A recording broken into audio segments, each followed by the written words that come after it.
အခုတစ်ချက်ပြထားတဲ့ပုံလေးကိုကြည့်ကြည့်ပါအဲ့ဒီပတ်တန်လေးကိုဆွဲပြပေးပါမယ်။ Okay ကျတော့အဲ့ပတ်တန်ဆွဲတော့မယ်ဆိုရင်ကျတော့အရင်ဆုံးဘလောက်ရဲ့ basic ပတ်တန်ရှိပေးရမယ်။အခုဒီရဲ့ဘလောက်ကရချက်က body fit လေးနဲ့ဆွဲပြပေးပါမယ်။အရန်မှလွယ်ပါတယ်နော်။ဆွဲတဲ့နေအရန်လွယ်တယ်။အခုဒါ basic ပတ်တန်မှာဆိုကျတော့ပခုံးတောက်ရှိတယ် main တောက်ရှိတယ်။အဲ့ဒီ main တောက်ကကျတော့ဒီမှာရင်ဆက်ဝိုင်းဆိုရှေ့ပေါ့နော်အဲ့ဒီရင်ဆက်ဝိုင်းအသေးအထိပဲယူထားတာခြေတို့တရားရင်အောက်အမတ်ဒီကနေခြေတို့ရင်မြင်းကနေအောက်ကိုဘယ်လောက်ဆင်းမလဲဆိုတော့ 6.5 လောက်ခြေကဆင်းထားတယ်နော်ရင်မြင်းကနေအောက်ကိုခြေက 6.5 cm ဆင်းထားတယ်ဒီထိနားလဲလားပြီးတော့အဲ့ကနေခြေတို့ကဒီမှာခါထိเนาะဒါရှေ့ခြေရဲ့ခါထိခြေကတောက်လျှောက်အဲ့လိုစောင်းစောင်းလေးမြင်းတစ်ကြောင်ဆွဲလိုက်တယ်နော်ဆွဲပြီးတော့ဒါလေးကကျတော့ main တောက်ဒီမှာပခုံးတောက်အဲ့ဒီပခုံးတောက်ကိုပိတ်ပြီးတော့ဒီရဲ့ main တောက်ကိုပို့ပေးမယ်နော်ဒီအောက်ကအဖက်ပြားရတော့ခြေတော့ကအရှည်ဘယ်လောက်ထိယူချင်တာလဲနော်အဲ့ဒီအရှည်ယူချင်တဲ့လောက်ကိုခြေတော့ကပြန်ပြီးတော့ယူပေးရမယ်အခုဒီရဲ့ပုံကိုကြည့်ကြည့်ရတဲ့လောက်ဆိုခြေတော့အောက်မှာအနည်းဆုံးတော့15လောက်တော့ရှိမယ်နော်ခြေတော့15လောက်ရှိမယ်ဆိုရင်အခုခြေတော့ဒီမှာဆွဲထားတဲ့ဒီရဲ့မြင်နော်ဒီအမတ်နော်ရင်မြင်းကနေအောက်ကိုဆင်းထားတဲ့6.5 အမတ်ကနေအောက်ကိုခြေတော့ဘယ်လောက်ယူမလဲဆိုတော့15 cm မှတ်လိုက်မယ်နော်ဒီထိ15 cm မှတ်မယ်ပြီးတော့ခြေတော့ရဲ့ဒီမှာခါမြင်တွေ့လား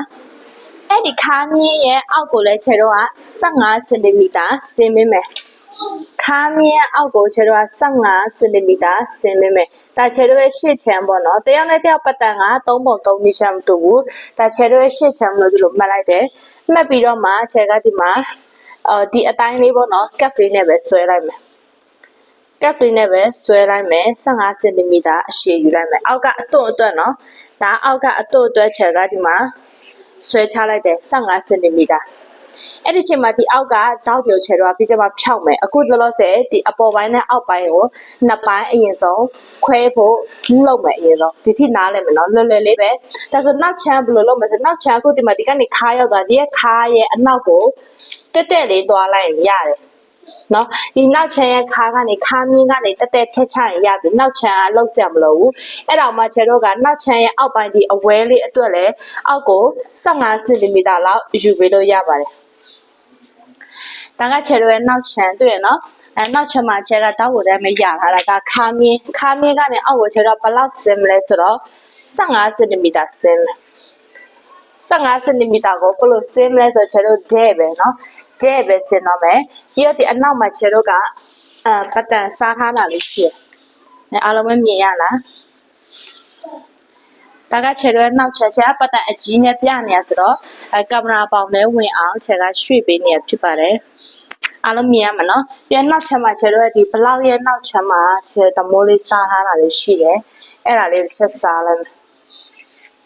တယ်လားအဲ့လိုစားထားတဲ့ဟာမှာခြေတော့ဒီမကြည့်နော်အောက်ကိုဘယ်လောက်မှတ်မှာလဲဆိုတော့15 cm မှတ်မယ်ဒီနားလေးကိုလည်းခြေတော့15 cm တောက်လျှောက်မှတ်လိုက်မယ်ဒါဆိုဖြတ်ချရမယ့်အပိုင်းကဒီအပိုင်းလေးဖြစ်သွားမယ်တွေ့လားအဲ့တော့မှဒီရဲ့ရှေ့ချမ်းဒီနားလေးကဒီမှာဒါလေးကနောက်ချမ်းနော်အဲ့ဆိုခြေတော့ဒီမှာဒီကနေဒီလိုမျိုးလေး15 cm တောက်လျှောက်မှတ်ပေးလိုက်မယ်အောက်ကအရှည်ရကိုစိတ်ကြိုက်ယူလို့ရပါတယ်เนาะခြေတော့ကိုစိတ်ကြိုက်ယူလို့ရတယ်ရမယ်နော်ဒါဆိုရင်ခြေတော့ပတ်တန်ကိုစပြီးတော့ဖြတ်ချလို့ရပါပြီဒါခြေတော့နောက်ချက်မှာရှိထားတဲ့တောက်လေးကိုလည်းတစ်ချက်ဆွဲလိုက်ပါမယ်ဒီရဲ့တောက်တွေကထဲချုပ်မယ်ဒါမှနောက်မှာကက်ကက်ကလေးနဲ့လှနေမှာနော်လောကအပွားချုပ်မယ်ဘလောက်ပွားကြီးချုပ်မယ်ဆိုတော့ဒီရဲ့ဒီဇိုင်းကတိတ်ပြီးတော့မလှတော့ဘူးတော့နည်းနည်းအကက်လောက်မှလှမယ်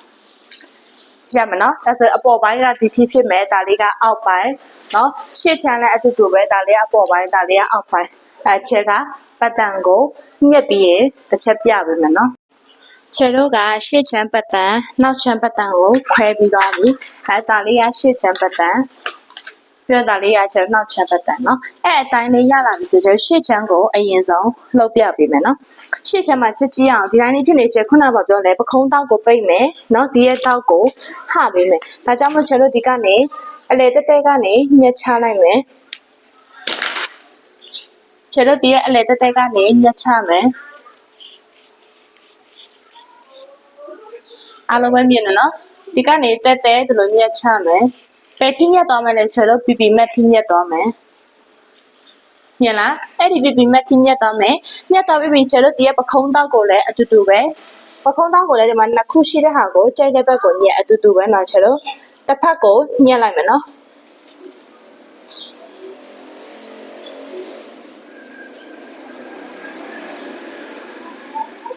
对啦，ဒီလိုညက်ပြီးပြီဆိုရင်ဒီရဲ့ပခုံးတောက်ကိုဒီလိုထပ်လိုက်ပါ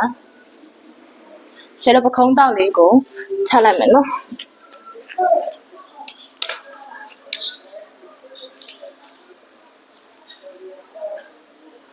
ပခုံးတောက်လေးကိုထပ်ပြီးတော့ခြေတော့တိတ်ထိန်မယ်။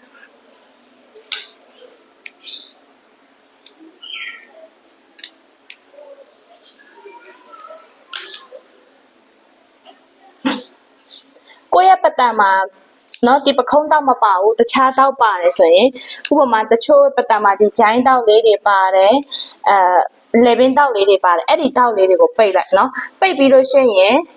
သူ့ရဲ့ဒီရဲ့ main တောက်ကိုဟာလိုက်ဒါတစ်ချက်ပတ်တန်မှာမလို့ပခုံးတောက်ပါတာတချို့ပတ်တန်ပခုံးတောက်မပါတာတွေလည်းရှိတယ်နော်ဒီချင်းနေရောက်လာပြီကျတော့နော်မညီတဲ့အရာတွေညီအောင်ပြန်ပြီးတော့ညှိပေးရမယ်ကျတော့ဒီမှာပခုံးမညီဘူးဆိုပခုံးကိုပြန်ပြီးတော့ညီညီလေးပြန်ဆွဲပေးမယ်တွေ့ရနော်ပြီးတော့ဒီရဲ့ main တောက်ဟလာပြီဆိုရင်အားလုံးပဲတစ်ချက်ကြည့်မယ်နော်အခုဒီအောက်ကကျတော့ F1 F2 ဆိုပြီးနှစ်ပိုင်း꿰တော့မှဒီအပေါ်ပိုင်းကရသွားပြီနော်ချက်ကြည့်မယ်ဒါကိုလုံးမယ်ဆိုရင်အခုခြေတော့ကအလဲကနေဟားလိုက်တာဒီရဲ့ဘေးကတောက်ကလေးကိုညက်မယ်နော်ဘေးကတောက်ကလေးကိုညက်မယ်တောက်ဆွဲထားတဲ့ဒီဘေးမြင်းတွေ့လားအဲ့ဒီဘေးမြင်းကိုညက်ပေးမယ်ချက်ကြည့်မယ်နော်ချက်ညက်ပြမယ်သူ့ရဲ့ဒီရဲ့ဘေးမြင်းကိုတို့ညက်လိုက်တွေ့လားညက်ပြီးပြီဆိုဒီဘက်မှာရှိရဟာကိုကျတောက်ထပ်တယ်လို့မျိုးထပ်မယ်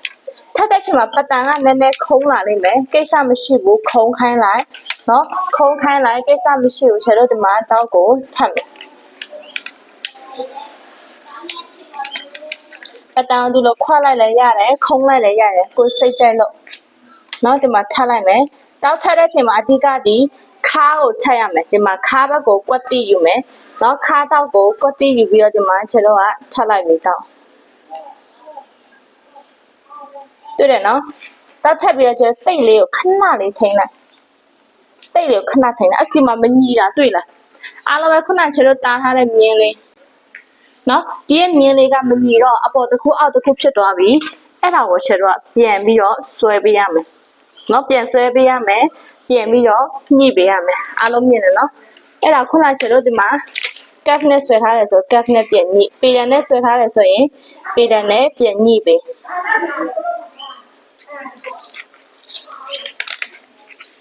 ဒီအတိုင်းပတ်တန်ခုံးနေတဲ့အတိုင်းကိုပဲညှိပေးမယ်ခြေတော့မလောက်ဘူးခြေတော့ပေတံနဲ့ပဲချလိုက်တော့မယ်အသက်နော်ဒီကနေတို့လာတဲ့ဟာကိုဒီလိုလေးဖြစ်သွားမယ်မြင်တယ်နော်တစ်ချက်ပြန်ညှိလိုက်တာတွေ့တယ်နော်အဲ့ဒီတိတ်ကတ်ထားတဲ့အတိုင်းကိုပဲညက်ပေးမယ်တိတ်မခွာနဲ့အောင်နော်တိတ်ကိုမခွာနဲ့အောင်အဲ့အတိုင်းလေးညက်မယ်အဲ့အတိုင်းလေးညက်ချလာမယ်ခြေတော့ဖြတ်ဆက်ဖို့လှုပ်ထားတဲ့နေရာအထိကိုညက်ချလာမယ်နော်ဒါဆိုအပေါ်ပိုင်းလေးကဒီတိုင်းဖြစ်လာမယ်အောက်ပိုင်းကဒီတိုင်းဖြစ်သွားမယ်အားလုံးမြင်တာအောင်ပြပေးမယ်နော်ကဲဒီတိုင်းလေးဖြစ်သွားမယ်အားလုံးမမြင်နဲ့နော်အပေါ်ပိုင်းလည်းဒီတိုင်းဟလာတဲ့ဟာကိုခြေတော့ဒီမှာကျန်တဲ့ဒီဘေးရတောက်ကလေးကိုလည်းညက်ချတွေ့လားညက်ချပြီးတော့မှဒီနောက်မှာခြေကျဲဆွဲသွတ်ပြီးတော့ချုပ်လိုက်ရုံပဲပါခြေတော့ချုပ်တဲ့ချိန်ကျရင်ဒါအညီလေးဖြစ်သွားနိုင်မယ်မကြည့်နော်ညင်လေးကသူ့ကိုယ်သူခုံးလာလိမ့်မယ်ကိုကမဟုတ်ဘူးဒီထက်ပို့ပြီးတော့မှအခွဲတွေပို့ပြီးတော့များများထည့်ချင်တယ်ဆိုရင်ခြေတော့ဟိုးထိတ်ကနေသလိုခွဲချလို့ရတယ်နော်အသွင်နေထက်ထည့်ချင်တယ်ဆိုရင်အခုဒီတိုင်းလေးပဲထားလိုက်မယ်ဒီ